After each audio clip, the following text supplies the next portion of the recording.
everyone. Today I'm talking with Erin Simpson. Hey. She's a wife, mom, and creative who's passionate about storytelling and building community. She's a photographer who focuses on small special events like birthday parties, so moms can actually show up and enjoy pictures. And she is also the creator and voice behind the Strong as a Mother podcast, all while homeschooling her daughter and continuing her healthy journey. On her podcast, she holds space for real and raw conversations about the joys and challenges of motherhood, always pointing back to the faith and resilience. Erin has a heart for reminding women that they're not alone in motherhood and that God meets us in every season. Wow. What an intro, Erin. It's a lot. Just come replace me. I'm like, it's a little bit of a lot of stuff, but all the balls are glass and I love them. So I can't drop any of them. Well, it's great. And I'm just, I know a little bit of your story. I've heard some of it. And I've known you for a while.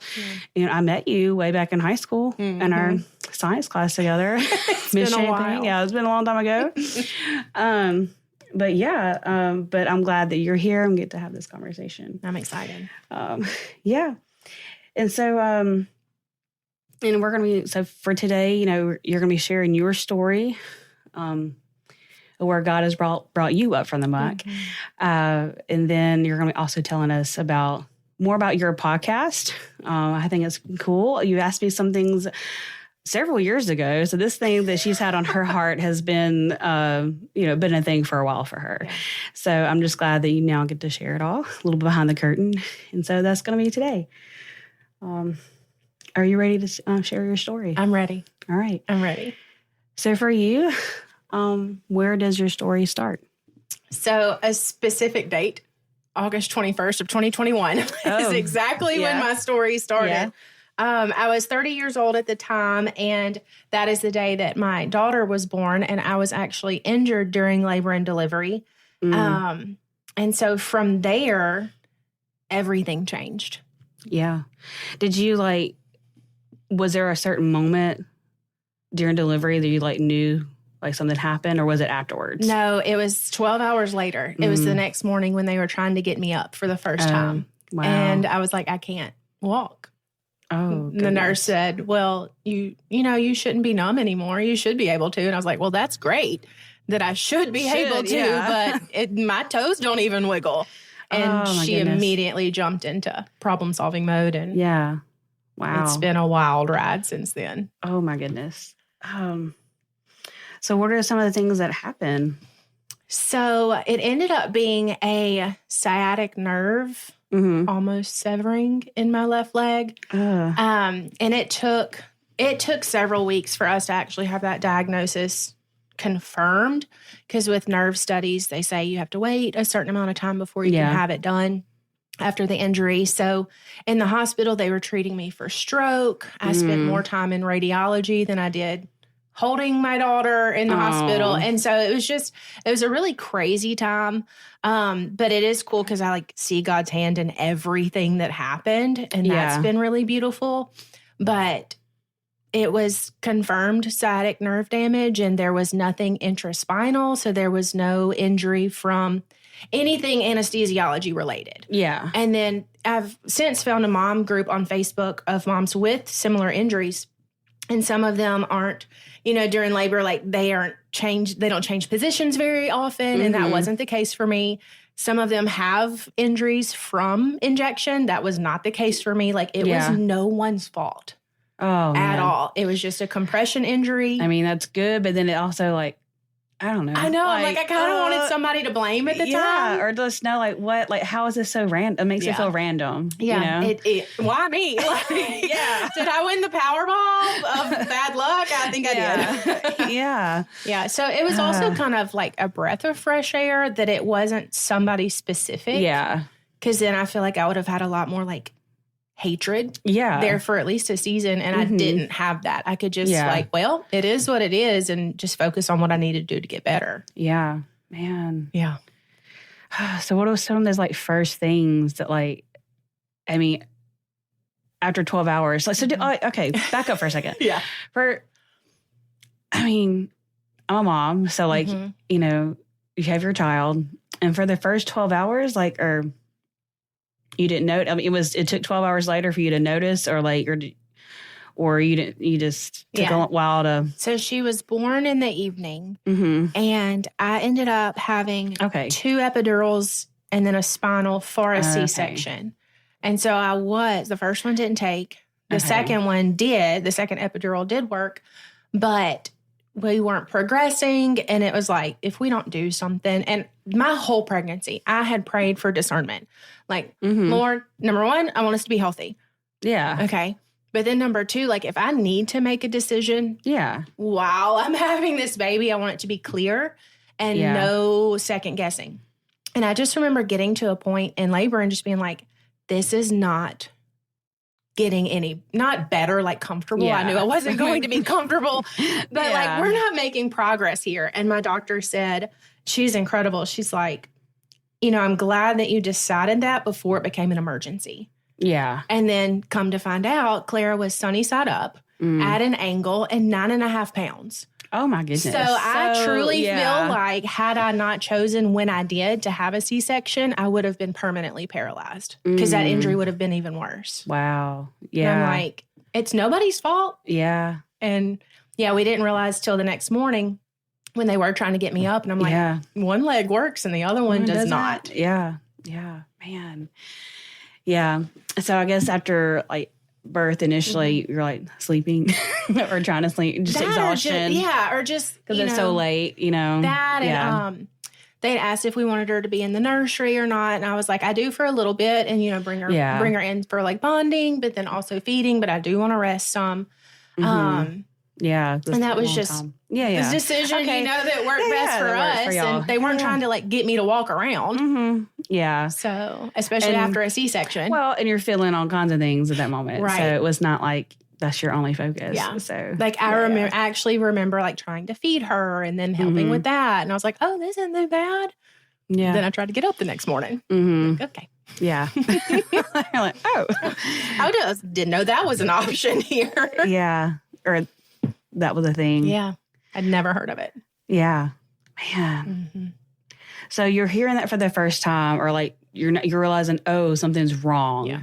Like obviously wrong. What is your reaction then?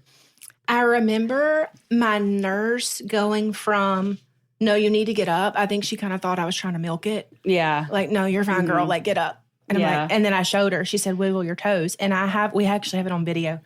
My middle toe on my left foot barely twitched. And that was the only thing that moved from my knee down. And she just went from a little firm on me to, oh, this is not okay. Yeah. And just jumped in. And I just remember being like, I'm not quite sure what's happening here, but y'all can find me in this bed. Yeah. I'll be here waiting. And at some point, I know it was within those first few hours of us realizing something is wrong, I just remember the Lord telling me, like, there's something bigger happening here. Just wait. It's like, okay. And that was enough for me not to freak out. Yeah. And I've held on to that for 4.5 years now. Wow. Yeah. Yeah. Good thing for a timely word. Right. Yeah. And I feel like he's done that for certain people and certain points in history. We read that in scripture and stuff like that. But it's another thing to hear about it, another thing to experience it. For sure. Yeah. And that's not something that I experience often. Yeah. And so for that to have been as clear as if he was sitting beside me. Yeah. Was really cool. I was like, okay. And then we just jumped into figuring it out mode from there. Was your husband there in that moment, like with you when all that was happening? Yeah. Yeah. He was there the whole time. What was his response? I don't fully remember. Yeah. I remember just him being there. And I honestly think that was enough. Just having that constant presence. And he was, I don't even remember him freaking out or asking. I remember him asking questions, but not in like a blame or shame type of situation. He would more so just check on me, like, what do you need right now? Yeah. And that's what I remember most. Yeah. Because everybody was trying to, figure things out. Yeah. Because especially when they thought I'd had a stroke, like that is, that's a big deal. And I appreciate the severity that everybody treated it with. It really was great. But he was more just that calming presence that I think helped with the chaos that was ensuing around me. Yeah. Well, because he could have been freaking out too. Now that he probably was on his phone and Googling and trying to figure all this other stuff out. And I have a good friend who's married to a neurosurgeon. And I know that Wes called him. And I don't remember what day it was while I was in the hospital. And he's like, hey, this is what they're saying probably happened. And he's like, no, that's not what this is. And so that was helpful too. They still treated me like I had one because there was no definitive no, she didn't for a while. Yeah. But him taking charge of that aspect was really nice. Yeah. Because I was like, I just had a baby. My first baby. Like, I don't know what I'm doing. Yeah. And then this. Or how to advocate for yourself. You know, how to, it was a lot of, we don't know what's happening. And when you're constantly hearing the doctor say, oh, I've never seen this happen before. That's really scary. I was like, okay, great. Yeah. Okay. Well, what's the plan? And we had about 7 different plans at work. So at least they did something. Yeah. And we got a little bit of answer then. And then the confirmation about 2 weeks later with a nerve study that's what it was. And we could release the whole stroke protocol. Okay. So, it's a lot. Yeah, that is a lot. Wow. What were some of the, so once you finally had that diagnosis, like what were the first steps then? So I remember crying right there on the table. And the neurologist in Jackson was like, why are we crying? Like, this is, like, are you sad? He was just trying to figure out where I was coming from. Yeah. And he knew I just had a baby and all that stuff. And that probably didn't help with the crying. Yeah. But I was like, I'm so relieved. And he said, why are you relieved that you're not, what? Like, it just didn't make sense to him. Why are you relieved? And I said, this is what we needed to have happen in order for them to finally say I did not have a stroke. Yeah. Because I knew if I'd had one, like, that was going to change healthcare for me for the rest of my life. Yeah. Not that this didn't, but in a completely different way. Yeah. And so I was like, I'm just relieved that I didn't have a stroke. And he's like, oh, okay, great. So from there, just a focus with physical therapy, which I had actually started in the hospital. Okay. And then outpatient physical therapy about 5 or 6 days postpartum. And they even had to remind me, like, Erin, you had a C-section last week. Yeah. Like, you need to kind of chill a little bit. Like, don't push yourself that hard. Yeah. I'm like, I have to walk. I mean, that was just my main focus. I've got to walk. So it was a ton of appointments. I ended up having a blood clot almost exactly a month after having Clara. And that's when things really got heavy for me.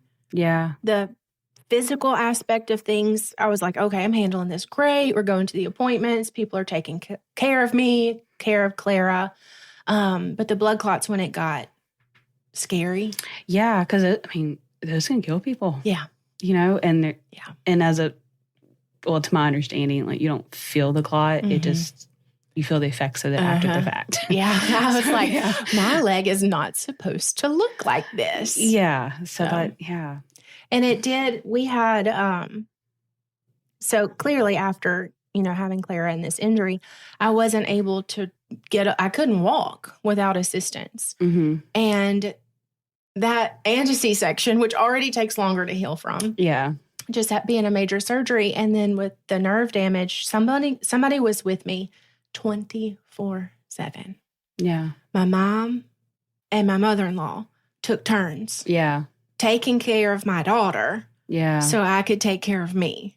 Yeah. And like somebody would drive me to physical therapy and help me walk in. And I got to tell everybody I left the hospital with a newborn and a walker. And my personality, I'm going to try to make, find some humor. So I remember going out to eat a week or two postpartum and being like, here's my newborn in her carrier and here's my walker. Yeah.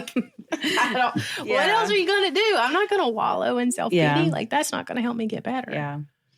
But it's still hard. I feel like,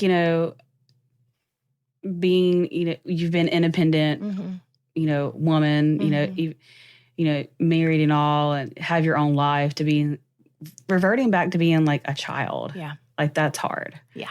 Having other people, I don't know about you, I know for me, like, I don't like feeling like a burden. And I can just see how that could be an emotion you would probably feel. Yeah. And that's hard.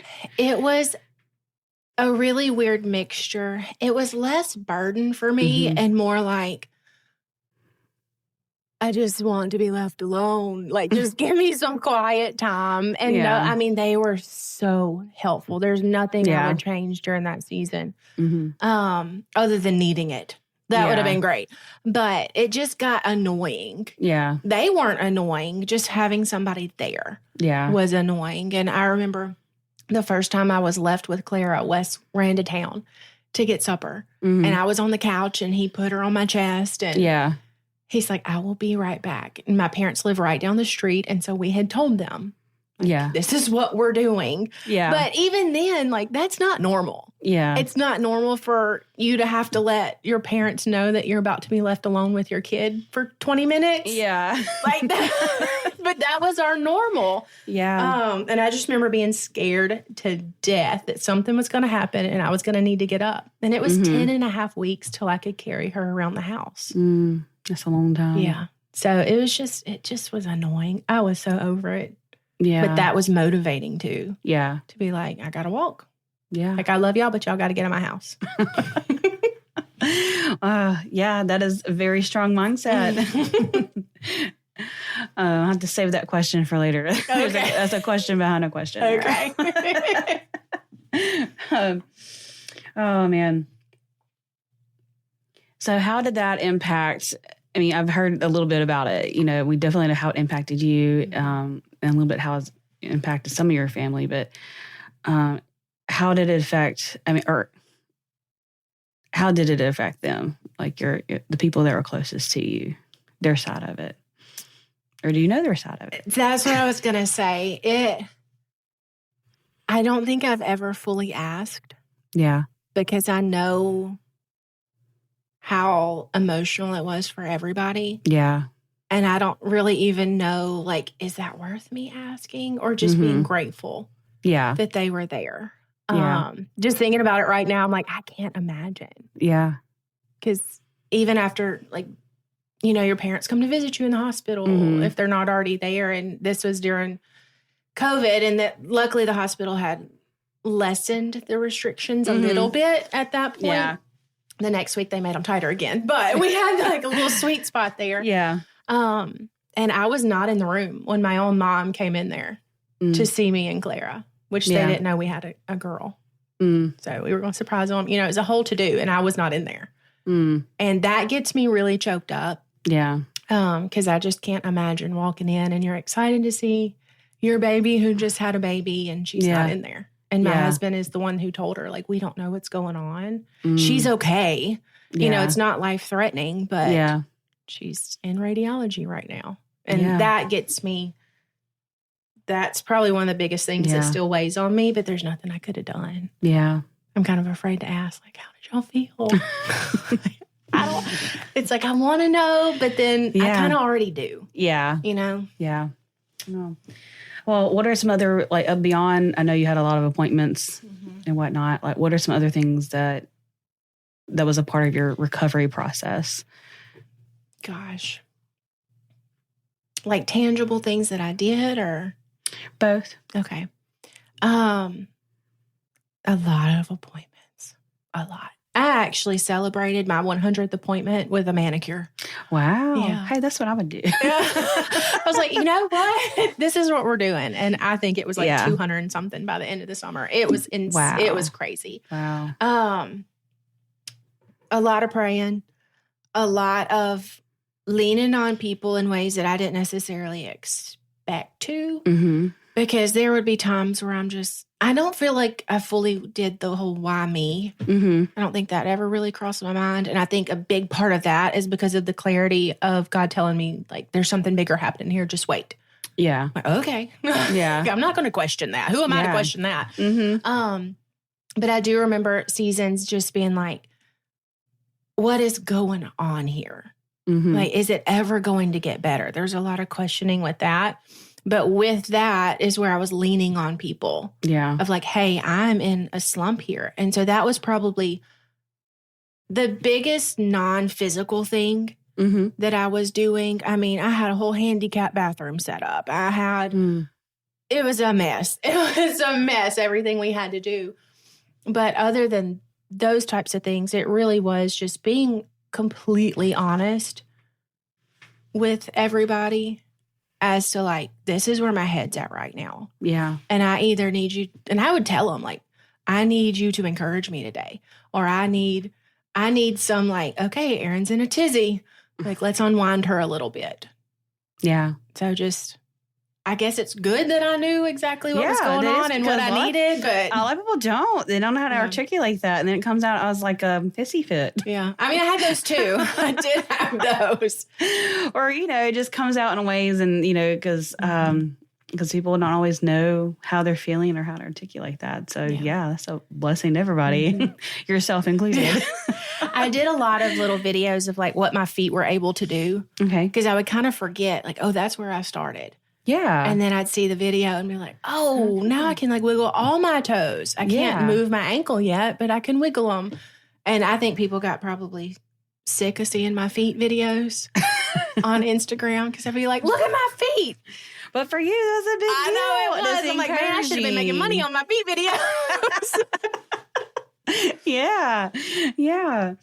But all those little micro wins. Yes. Yeah, and I was important. really open with, I mean, whoever. I'm already an open book about this situation, but I was even then, just because I think part of it was self-serving. If I'm honest and vulnerable about it, it might help somebody else. But then also to hear back like, man, you're so strong, or that's so great. Like, I'm a words of affirmation person. Yeah. So it's kind of setting the bait a little bit. But in a season where it's like, I really needed that to get through it. Yeah. So I'm like, I don't tell anybody anything. Mm-hmm.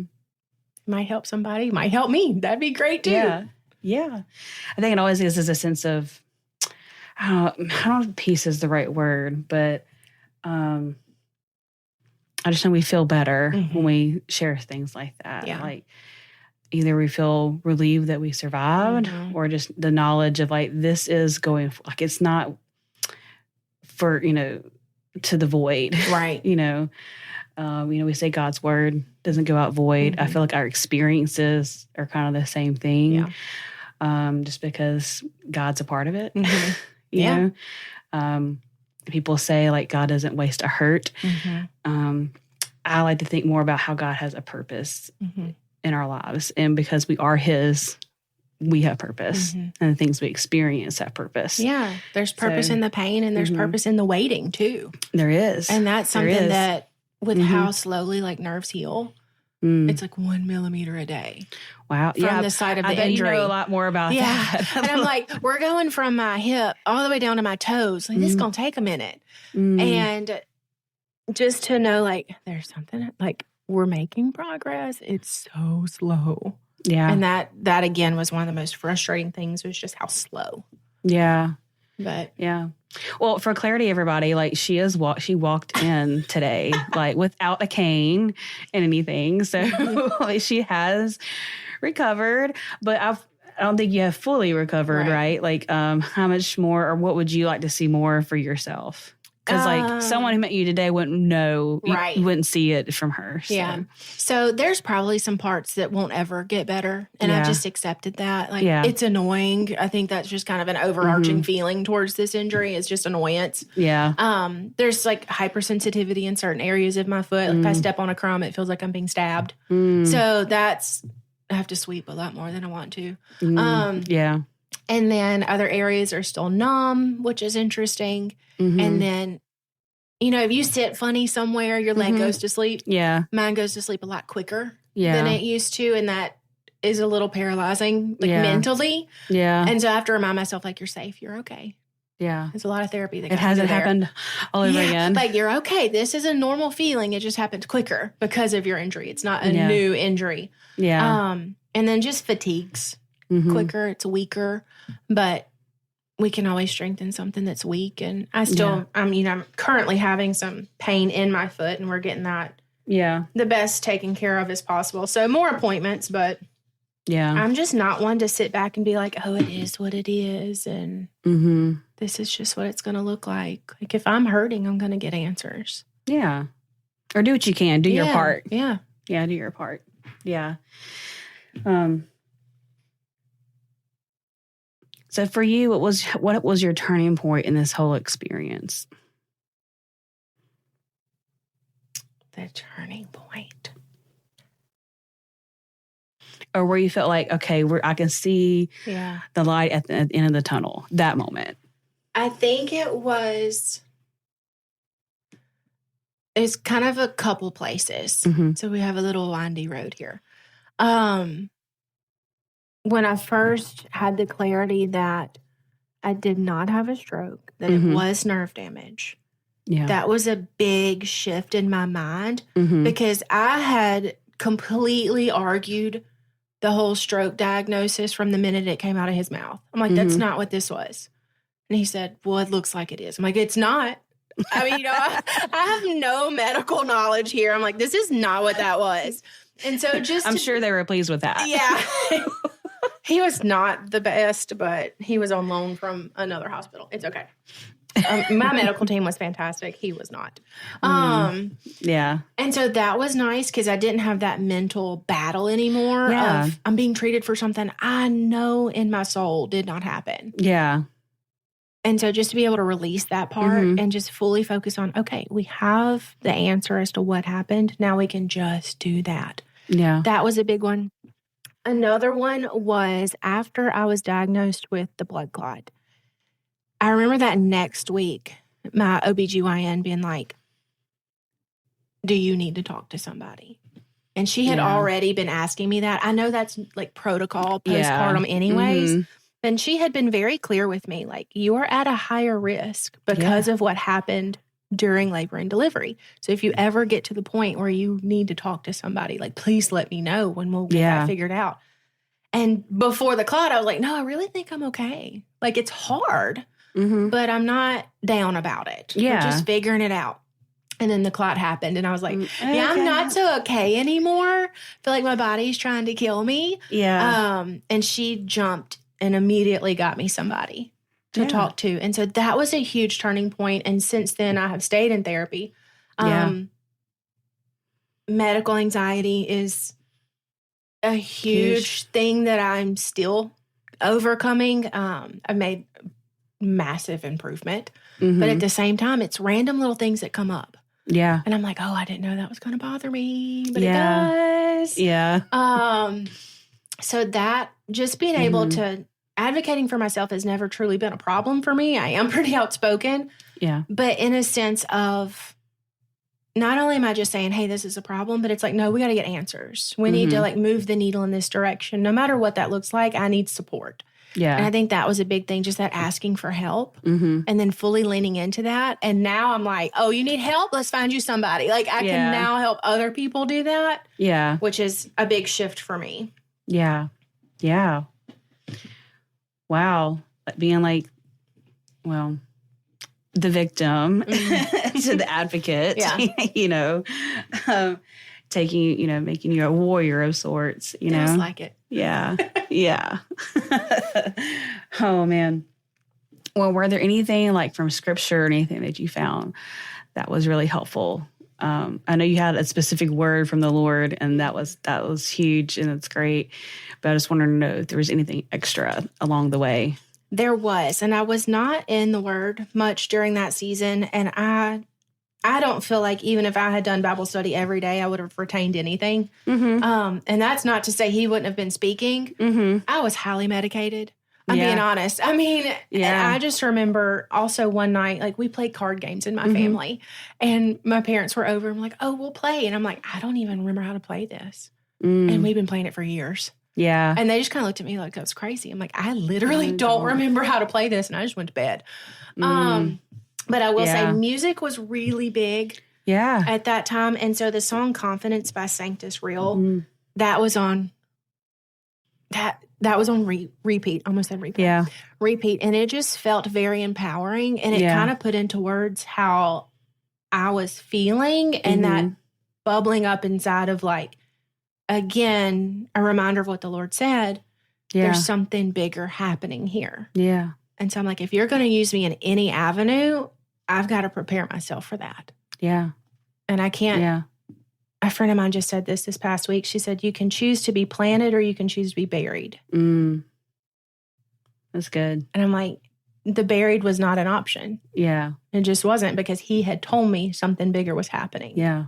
And I needed to be ready. Yeah. And to rest in that hope. Yeah. Yeah. Cling to that. Yeah. But that song was a really powerful one for me. Yeah. I am a Sanctus Real fan. But I don't know that one. So I have to go look it up for sure. It's really good. Yeah. Oh, Sanctus Real. Yeah. Okay. Well, what were some things that were, I mean, you had a lot of things I know you were experiencing that was discouraging. But what were some of the low lows? The low lows. There was one day I was walking down the driveway, which in itself was a huge win. But mentally I was in a slump. And I just remember thinking, man, what value am I even adding to my family as a mom? And that's something I've... Mom guilt. Yeah. Yes. Yeah. And to the level of I'm not even really being a mom because I couldn't. I mean, at that point I was walking better, but I was still scared to carry Clara. Like, that's a whole different weight than just getting myself around the house.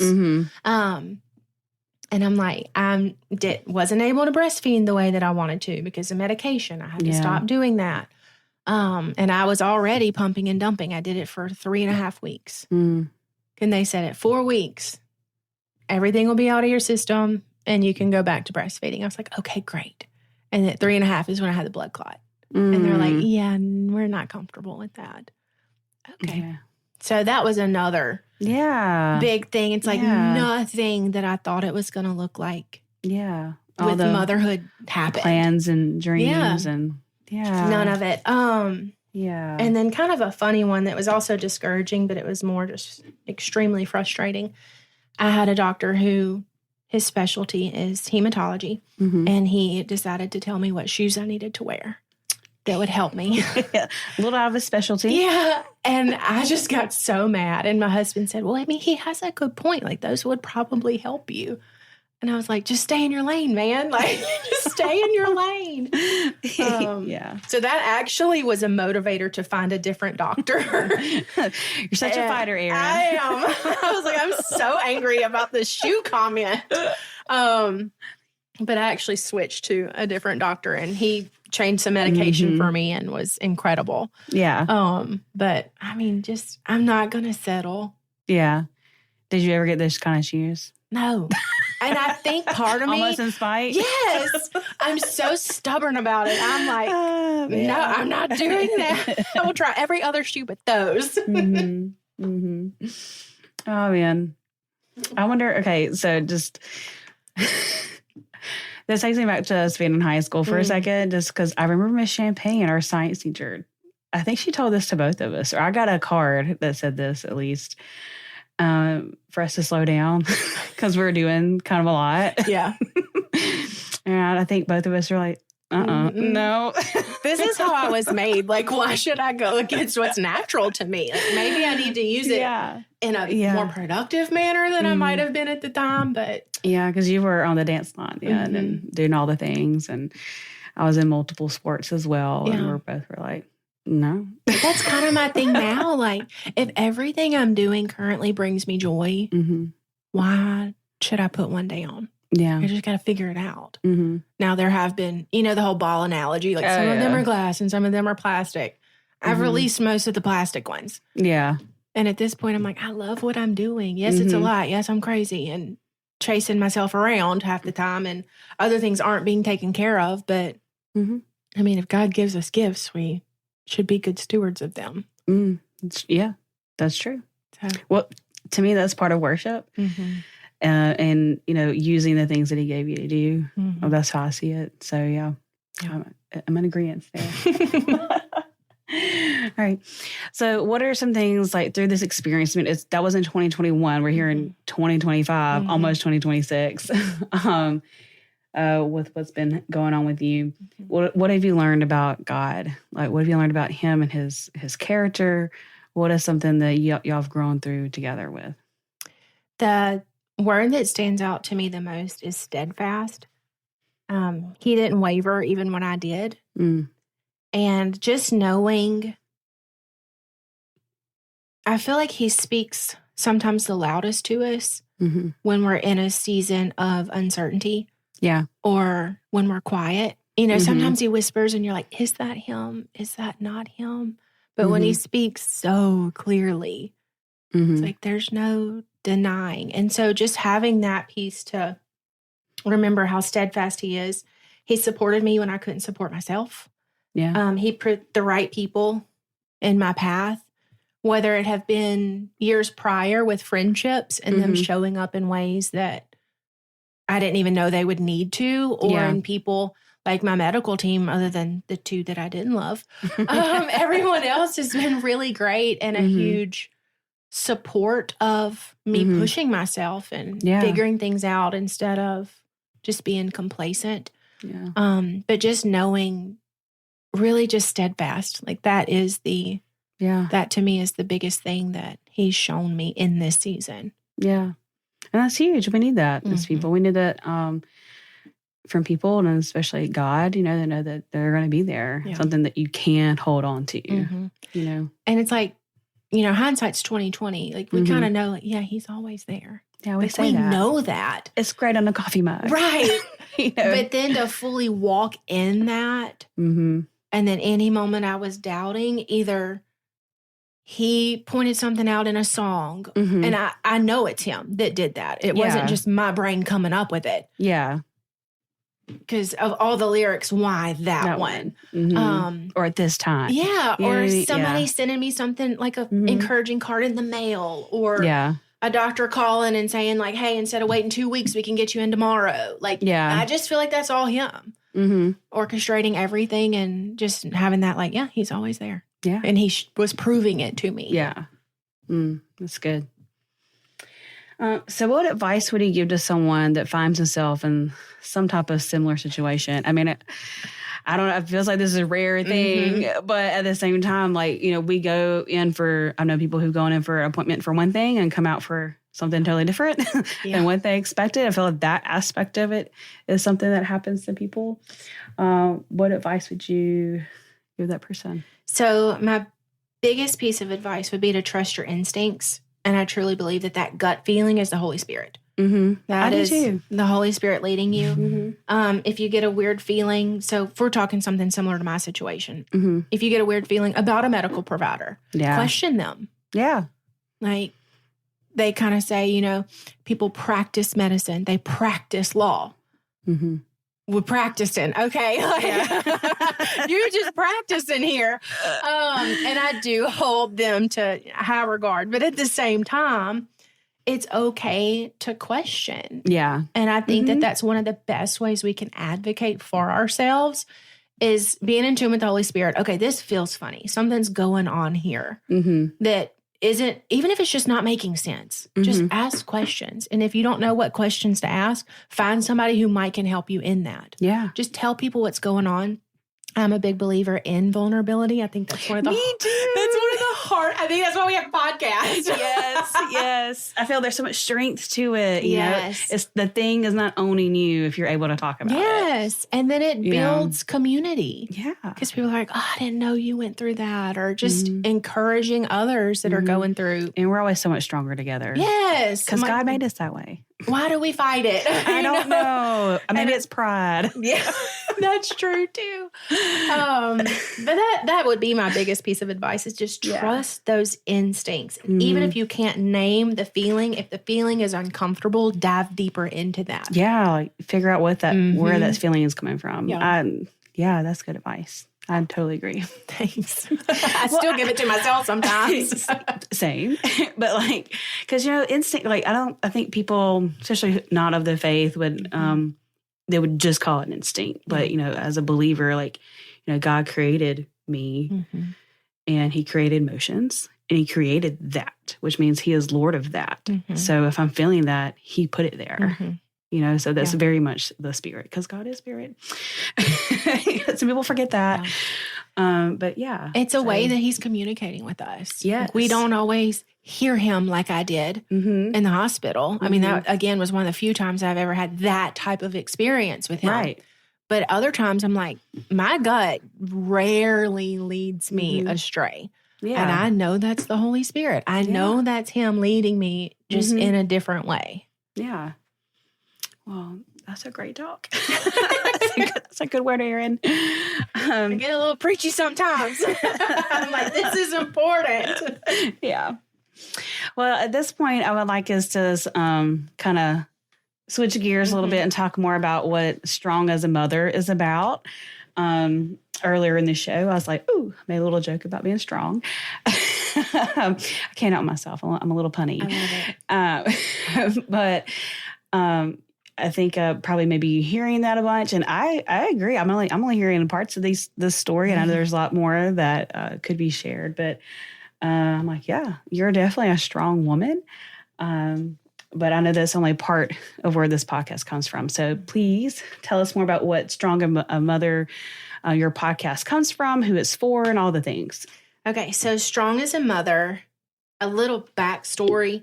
I had this idea in 2022, and I just got it started in 2025. So that is kind of the Lord working on me in that season and just getting full clarity. And he's like, okay, now you're ready. Yeah. You've done the work. Now you're ready. So Strong as a Mother, it's a faith-based podcast where we share raw, unfiltered stories of moms walking through both everyday challenges of motherhood and life-changing struggles. Yeah. And it's for women who want to feel seen, encouraged, and reminded that God is present in every season of motherhood, the seasons that are beautiful, the messy ones, and the refining ones. And I've had several women in my circle just say, oh, I've not been through anything tough. And I'm like, you're a mom. And it doesn't have to be a medical, like trauma like mine. It doesn't have to be. I mean, the newborn phase is tough. And I'm like, Mom, God is refining us all the time. And if we just kind of take a step back and look at like, who were you before you were a mom and who are you now? You went through something. Yeah. Even if it was the newborn phase. Yeah. And it's like, and some people, that's their favorite. No. I don't really remember it. So, yeah. Yeah. And it's just, I shared my story in one of the first episodes of the podcast because I feel like we needed that, root. Yeah. Of where to grow from. But every episode since, it's just like this, just talking with women in this situation, moms, who I'm like, just tell me your story or a part of your story. And where was God in all of that? And if you didn't see him then, where do you see him now? Yeah. Like, where did your strength come from? Yeah. Yeah. And it's so cool. It's a lot of women come, they're like, I'm so scared to talk. I'm like, I get that. Like, it's natural for me. Yeah. But I get that. But every mom has, at the end of it, been like, man, I feel so much better sharing that. Yeah. I'm like, yes. And someone, even one listener, is going to get something from that. Yeah. And it's a beautiful thing. Like, I can attest being on the other side, like yourself. And it is fun helping. I say fun. That's really not a strong enough word. It is a blessing. It is encouraging for us as the podcasters to be a part of that process for the other person. Yeah. And to, because as the interviewer, you get a little bit more of the story than what's put out. And what a blessing, what a treasure. Yeah. Like, I always treasure them. Carries, yeah. And I'm like, anytime that you don't feel strong, go listen to your episode. Yes. Please go listen. Like, those are your words of what you've been through and where God showed up for you. So if you ever question him in the future, it's now saved. So why do you feel like now has been the time to put it out there? You mentioned earlier, like, you've done the work now, and now's the time to put the podcast out there. Once I got to a place where I know my struggle, why I didn't come out any sooner, and I actually talked to my therapist about this, was about, am I strong enough to facilitate these conversations? Or is I was so afraid that someone was going to say something and I not respond correctly in a way of, I can defer to humor sometimes. Yeah. or just completely break down. And not that that's a bad thing. I feel like all emotions are good. Just what we do with them is where we need to focus. Yeah. But I never wanted any other mom to feel guilty. Yeah. For what she was sharing, or to maybe backpedal and be like, oh gosh, I didn't mean to do that. Like make any form of uncomfort. And so I just did a lot of work on me. And then I was like, okay, I'm ready. My space was ready. Because it was something mentally for me that needed to be taken care of. Yeah. And now I just feel like women are craving authenticity and hope. Yeah. There's so much is filtered or curated. Yeah. And I'm like, that's not the real world. If we could really just show up as ourselves. And then the next step to me is share some of the mess that we've been through. That is real. Yeah. That's where we're going to build true community. Yeah. And I feel like people in general, but especially women, like you said earlier, like community is so important. Yeah. And a true community is vulnerable with each other.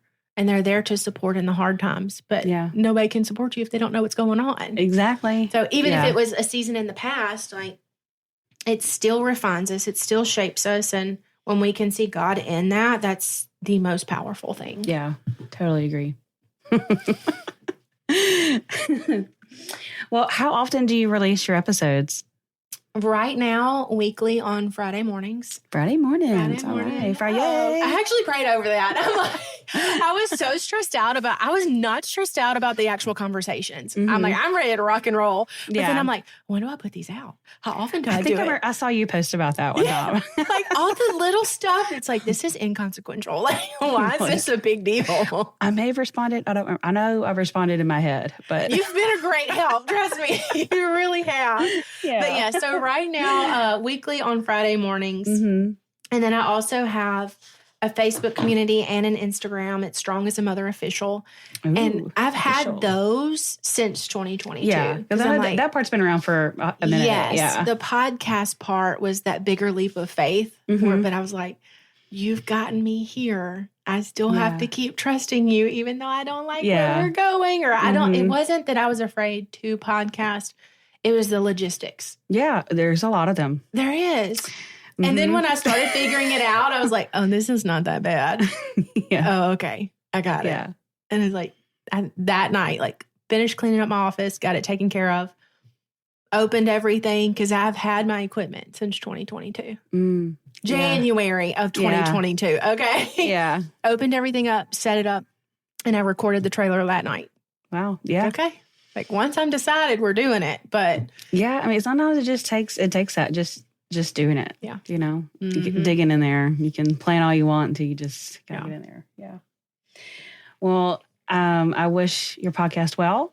Yes. I think it's great. I'm going to love all podcasts. I mean, I'm a podcaster. But I totally support what you're doing, and I can't wait to hear more from you. Thank you. And thank you for your help along the way. Yeah, you're welcome. All right. Yeah, and thank you for coming on today and sharing your story and for sharing about your vision and everything for your podcast. I think it's going to be great and just a wonderful ministry to other people. I appreciate that. Yeah. I'm excited. My name is Erin Simpson, and this is My Story of the Middle. And I'm your host, Brandy Bostic, from the Up From the Up podcast. Psalm 40, verse 2, He brought me up from a desolate pit, out of the muddy clay, and set my feet on the rock, making my steps secure.